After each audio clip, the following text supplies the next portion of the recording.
Hello there, and welcome to this little character analysis of Invincible.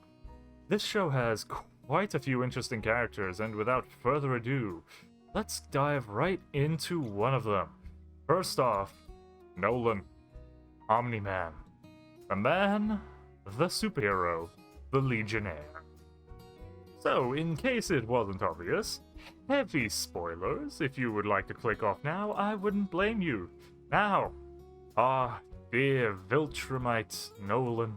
He is a very interesting character, so without further ado, let's dive right in. Who is Nolan? Nolan, or Omni-Man, is a Viltrumite. He and all other Viltrumites are superpowered beings with the power of super strength, super speed, and flight.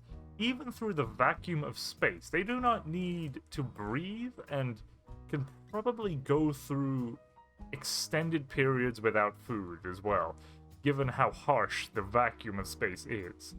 Now, Nolan is what we originally think as, how do I put this, a humanitarian aid worker from Viltrum to Earth. He came there to save it from catastrophe again and again and again, which probably be the most logical thing to assume, given that he takes care of supervillains, giant monsters, giant asteroids, and pretty much all other type of apocalypse-level events. Now, this isn't exactly who Nolan really is, as we find out later on in the show. Viltrum is an interesting place. It has an interesting people. They are a lot like, I would say, the Roman Legion. They do have I wouldn't say perfect society, but a utopia. They don't have wars. They don't have disease. They don't have sickness, and everybody is healthy. But they achieved this through one of the most barbaric, cruel, and downright inhumane means possible. The Viltrum was having a problem.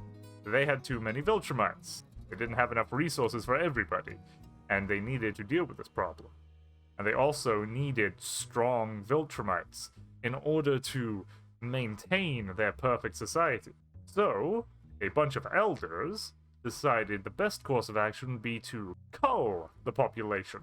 Every Viltrumite, every man, woman, and child would fight to the death their own brethren, their own citizens. They would fight until half of them were dead. And at the end of this, they had their utopia. They achieved it. And the council decided that this was a good thing. Viltrum succeeded where all other empires had failed. They have achieved the unachievable. And these other empires, these barbarians, would not be able to understand the sacrifice required for utopia. They would not be willing to give up what is necessary. So they decided to conquer.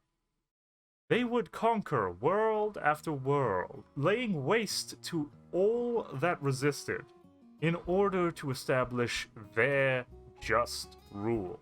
Now, from what we can tell, from the show anyway, they do have a just rule. As long as you don't rebel against them, well, you get to have all this cool tech, medical advancements, good living conditions, food, but you're not free, from what we can tell.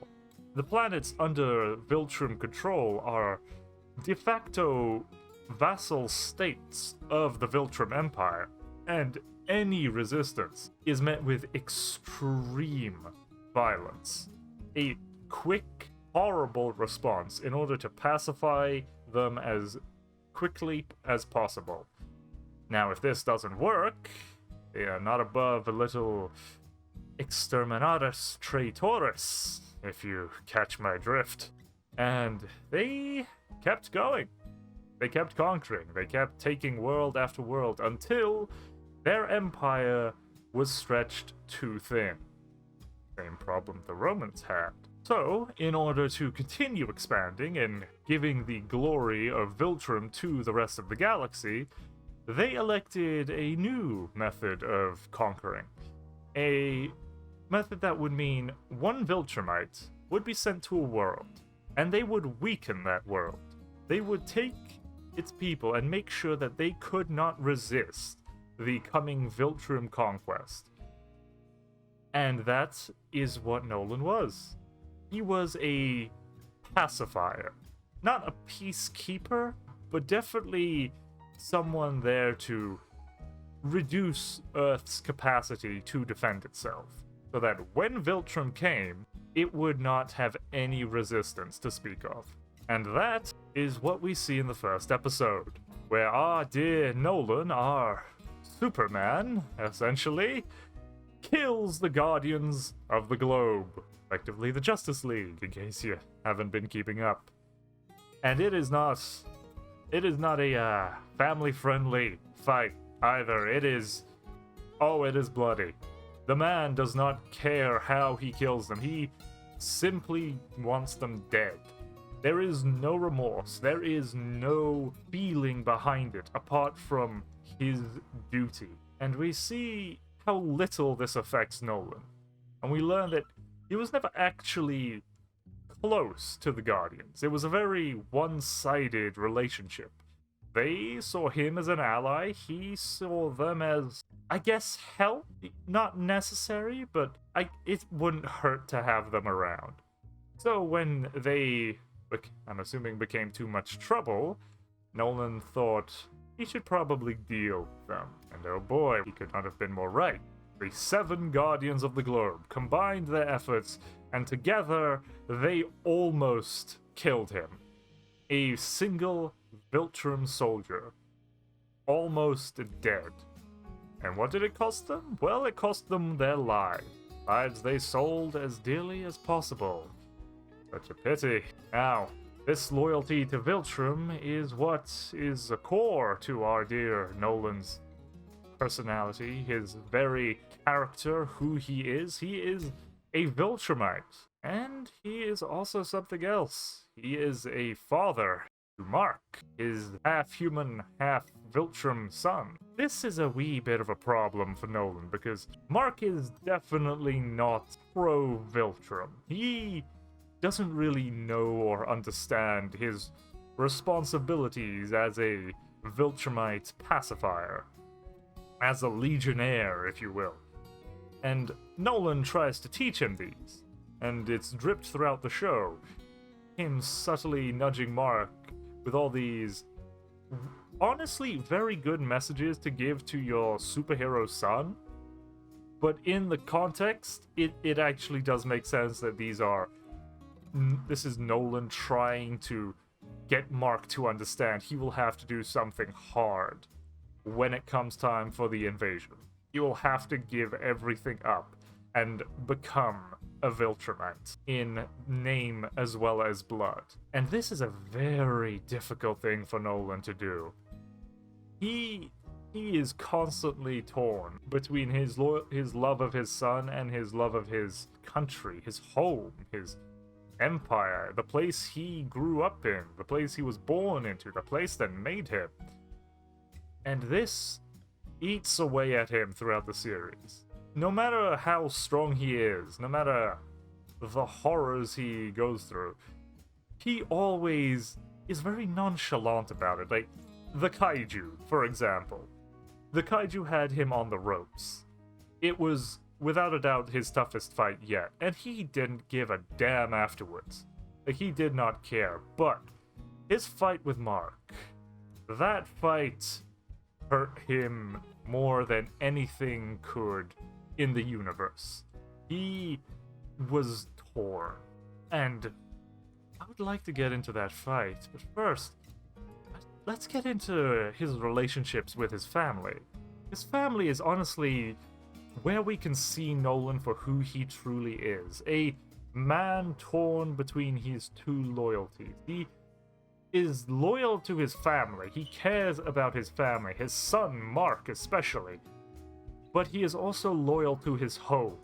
He's loyal to Viltrum. to the Empire. And he is torn between these two because he knows that it will eventually mean that he'll have to choose between one or the other. And this tears away at him. This gnaws at him. Nolan not only is the strongest man on Earth who can deal with damn near anything, but even when he's pushed up against a wall, even when he is on death's door, he does not care. It doesn't faze him in the slightest. He is somebody which has lived for a long time, hundreds, if not thousands of years. He has seen death, he has seen genocides, he has committed genocides. He is not one who is a stranger to war. He knows war. His family is something else. His family is special to him, and he can't exactly articulate it or even understand it. Because in the last episode where him and his son have to fight, he is decisively winning the fight. It's not even a contest. Mark is nowhere near good enough to beat his father. But this fight is one of the hardest for Nolan. It's one that hurts him more than any other before him. Because he loves his son. He loves his family. And he is lying to himself about it. He is lying and saying that he doesn't care, that he is a Viltrumite, that he would sooner give up on Mark and start again with a new family. Spend 17 more years just raising a nice, pure-blooded Viltrum boy. But that's not true. And we see this, even throughout the show, Omni-Man being the most powerful superhero in the world. Hell, a superhero. He does not treat his family like they're a bunch of pets to him. He has a level of respect for his wife and his son that he doesn't want to actively hurt or even passively, despite all pretenses. The case for this being Debbie, his wife. Now, from Debbie's accounts, when Nolan came to Earth, he saw himself as a god among men, understandably so, and that ego of his was so big that it turned her off completely. And the only reason that Nolan got a second date with Debbie was because he saved some kids and she saw it on the news. He managed to screw it up, but hey, you got a second shot, you lucky bastard. Good for you, you mustachioed Furioso man of great repute. But yes, Debbie is Nolan's tie to humanity.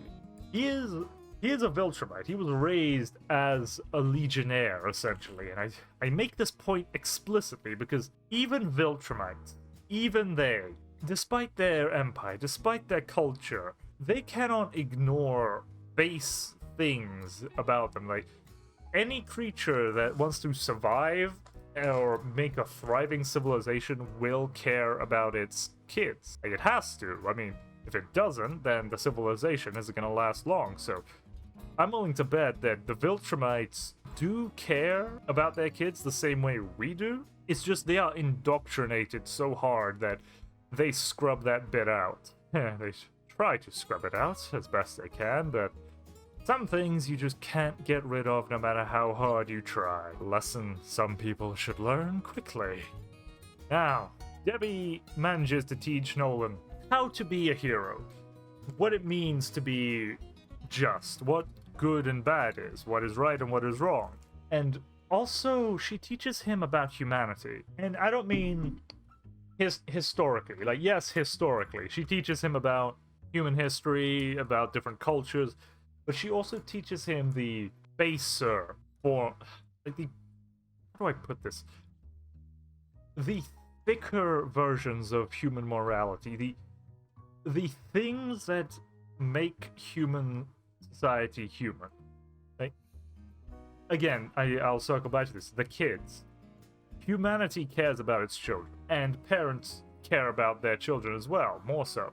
So when this is brought up really well in the baseball flashback, where Nolan is frustrated as all hell, looking like a goddamn weirdo right outside the batting field, and not on the pews like everyone else. But Debbie comes down and she tries to explain to him just what it means to be there to watch Mark's baseball game.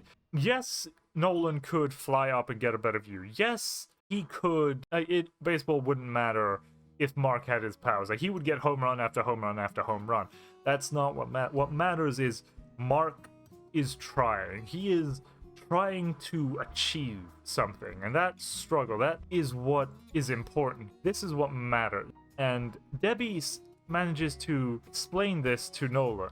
They tell him that this is why we care about our kids. This is what it is for. We see their joy and we feel happy because that is the first time they have experienced that feeling of accomplishment. As they get older, it's going to get less and less, and it's never going to be as good as it is now. But seeing them overjoyed for hitting a home run, for making it barely to fourth base, that is a certain type of joy you can only experience as a parent. And she manages to show Nolan this. Like, as Mark is running through the bases, like, Nolan sees it and he can't help but cheer him on. Like, and this isn't the kind of cheer you see from somebody who's lied. Like, no, you can tell Nolan actually is overjoyed to see his son manage to get not a home run, but manage to get a full run on base in just a baseball game. He is so happy to see that, and it's something that sticks with him. It's not something he can forget, despite how much he tries to convince himself otherwise. And this pull, this responsibility, this loyalty to his family is almost, I don't even know, it might even be as important as the commitment to Viltrum. Because as we see in the last episode, after beating the hell out of his son, we'll get to that fight in a bit, he leaves. He sees what he has done and he leaves. Viltrumites never leave. They never abandon their post. They are tenacious bastards. They do not give up. But Nolan left. Why did he leave if he didn't care about his family? Why did he leave if Debbie was just a pet to her, and Mark was just a son? Why indeed? So, that done? Let's go into a little more detail into something else. So, Debbie. Let's get into Debbie. Phrasing. My apologies. So, Debbie. Debbie is his moral compass. She is what guides Nolan into being a hero. She is de facto his morality. He learns how to be a good father from her, like, because we can tell that he's not used to it. He doesn't know what to do. Like, I don't think he saw Mark as truly a Viltrumite, truly his son, until he got his powers. And when he got his powers, the dude was stunned into silence. Like, this man, which fights apocalypse level monsters, was stunned into silence by his own son. If that's not impressive, I don't know what is. Now, we see this most clearly when he's trying to, I don't know, he looks like he's being more arrogant again, like his old Viltrum self coming through, and is like, I know what's best, I'm Omni-Man, I'm the strongest superhero in the world. And he tells that to his wife, and that conversation goes south really quickly, quickly realizing his mistake. Honestly, it is so weird seeing this. Like, any less competent writer would have made him just say, no, I am a Viltrumite. I am God on Earth. I do not care about your opinion, woman. Be gone, be gone. But no, he listens to her. It's like, after being chewed out by her telling him that she is the reason he knows what it means to be a superhero. She is the reason he knows what right and wrong is. He backs down. The man backs down. The strongest man on Earth realizes he is wrong and backs down to his wife. This man does not see his wife as a pet, as he says in the later episodes. He definitely doesn't, because I think we all know if our little pet decided to keep squeaking at us, well, we'll get the lemon water out and spray it most vigorously until it quiets down. But yes, this is why I believe that Nolan does care about his wife, that he does care about Debbie. because he does want her to be happy. He wants her to be not stressed out over this. Like, he understands his responsibilities as a Viltrumite to weaken the Earth, and that meant killing the Guardians. And he sees what this is doing to his wife, and being the two-faced liar that he is, constantly tries to, I don't know, get her to forget about it, to ignore it, to think like, oh, it's just something that happened. Unsuccessfully, as we all know. But yes, as this deteriorates further in the later episodes, we see Debbie get more confrontational with him, and his response is without a doubt what cements this in my mind. Like, he does care for her. Like, he sees what he's done to her. He knows it was a choice he made that he didn't need to do, and he is frustrated to no end. He, instead of doing anything, he just stands there, enraged by what he... not by the situation he is in, and that it is of his own make. It's at that moment I thought he was gonna kill her. Straight up. I thought, okay, if she's really your pet, if she doesn't matter to you, then you just kill her then and there. What is the point of having her alive, Mark? So, as you said, Omni-Man, what's 17 more years? A liar to the end. So, what does he do? He punches the wall. Just once. Like, out of frustration. He just punches the wall. And sits down on the chair. This is, without a doubt, one of his lowest points. Like, he is torn between his family and his duty. He's been saying this throughout the whole show. He has a responsibility to the Empire. He has to make difficult choices. But now that he's facing the consequences of those choices, he is racked. Not with guilt, no, but I think uncertainty. What else could I call it? He knows there's only one way this is going to end now. His wife knows he's a murderer. His son's gonna find out too. There's no way he can stop this. So what does he do? Well, he leaves. Come morning, he has the suit, the bloodied, battered, torn suit, just on the counter. He's not hiding anything anymore, and he just leaves through the roof. That man is a very interesting man. But let's get into his relationship with Mark, which is honestly the more wholesome part of him. Mark is without a doubt Nolan's tether to his family. He is the anchor that keeps him here. It is the other thing that pulls on Nolan. Like, it is his love for his son that makes him question his loyalty to Viltrum. And he is loyal to Viltrum, but he also loves his son, and he can't reconcile these two things. We see this when Mark gets his powers and is learning how to use them, when Nolan's like trying to teach him but inadvertently goes overboard. It happens, Nolan. It happens. So when Mark is busy trying to be a superhero in what is effectively clothes from the dollar store, Nolan has a long talk with him, like, are you sure you want to be a superhero? Are you sure you want to get into this life? And Mark says yes. Mark says he wants to be just like his dad. Like, he looks up to him. And this is a moment of, I would say, honesty from Nolan. And he is being honest in how proud he is of his son, and takes him to the tailors. And from this point onwards, we see that Nolan is constantly trying to teach Mark about his responsibilities as a Viltrumite, not as a hero, as a Viltrumite. He tried to teach him about his people. Nolan doesn't talk about his people, not even to Debbie. Does tell you something. Now, this goes on till even the last fight. Like, Mount Everest is a common spot for the show. Like, Nolan goes there a lot. He killed the Guardians at Mount Everest. He brings Mark to Mount Everest whenever they're training, you know, as like a, I don't know, a race or something. And before the fight, before everything hits the fan, we see Nolan just talking to himself, like talking through a conversation with Mark that he's planning to have about revealing what he actually is, why he's actually here, and what Mark's responsibilities actually are. And why I fail to see how this would mean he doesn't care about Mark. I see this as him going out of his way to find a solution to this problem, to get his son to join him in the Empire.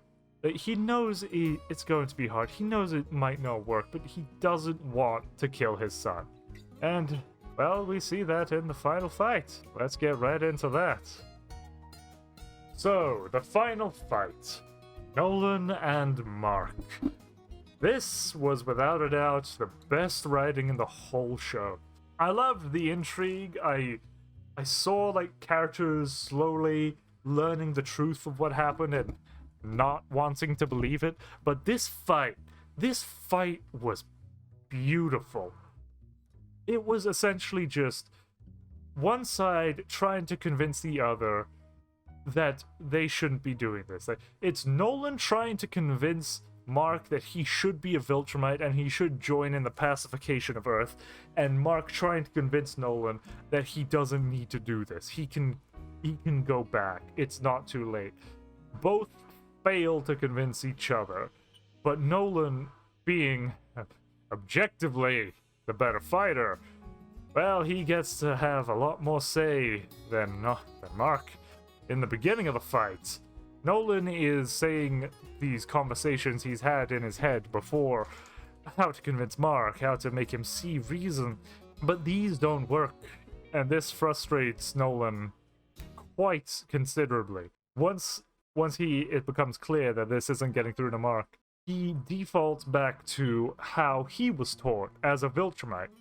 If this is anything to go by, how Nolan was taught was brutal, it was bloody, and it was merciless. Life was as cheap as dust in the wind, and he wanted to show Mark this. He wanted to show how fleeting human life is, how meaningless it is for them to live. In his own words, what is the difference if a man dies now or 50 years from now? And Mark says he would have a life. Mark would be right, but Nolan doesn't care. And at this point, they go into the city where, would you believe they stop fighting for a bit and go get a subway? Yeah, neither would I.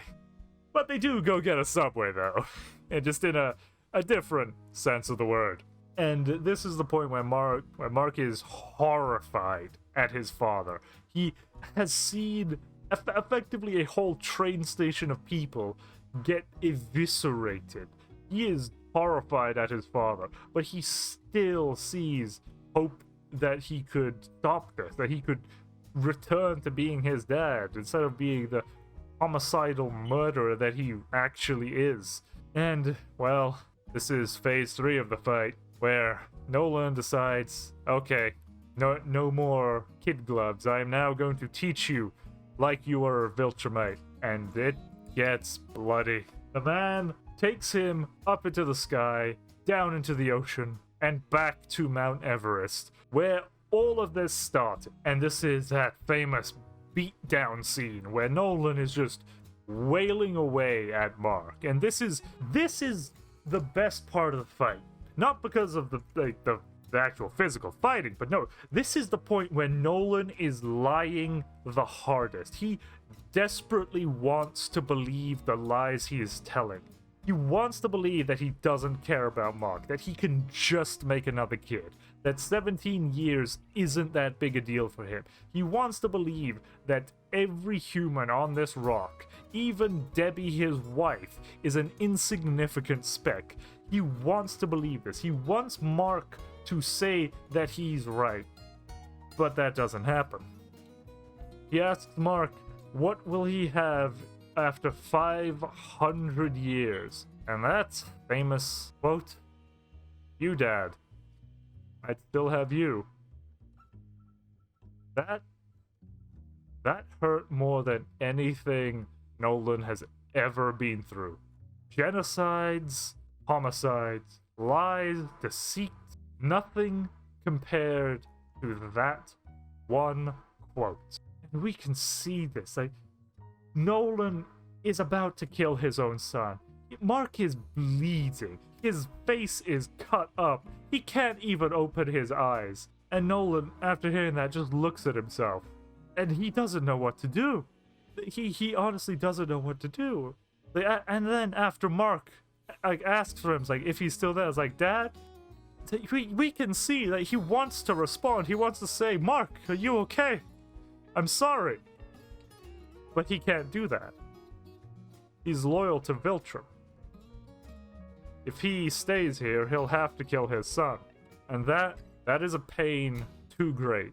That is a price too high. A sacrifice he will not be willing to make.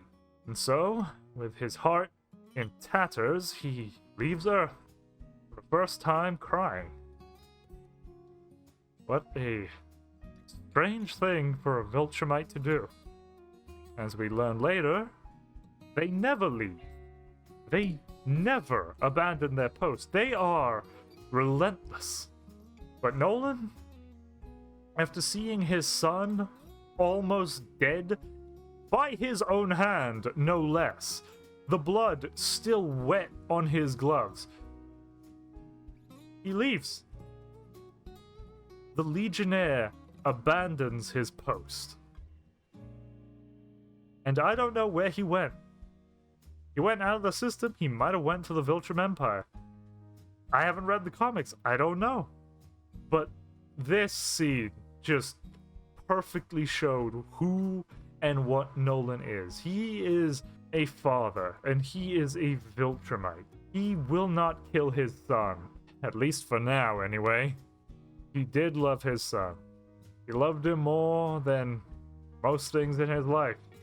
And honestly, that scene hurt like hell. But that is Nolan. That is Omni-Man. That is one of the most interesting villains I have seen in a while. He is not single-minded. He is a character with depth. He is somebody who is given the respect he deserves by the writers. It would be so easy. There were so many opportunities to make Nolan just the stereotypical abusive asshole, but none of them were taken. Instead, we were shown a man which actually cares about his family and is torn between that and his loyalty to his home. We were shown how this man comes to terms with this moral dilemma. How he lies to everyone around him, to himself even.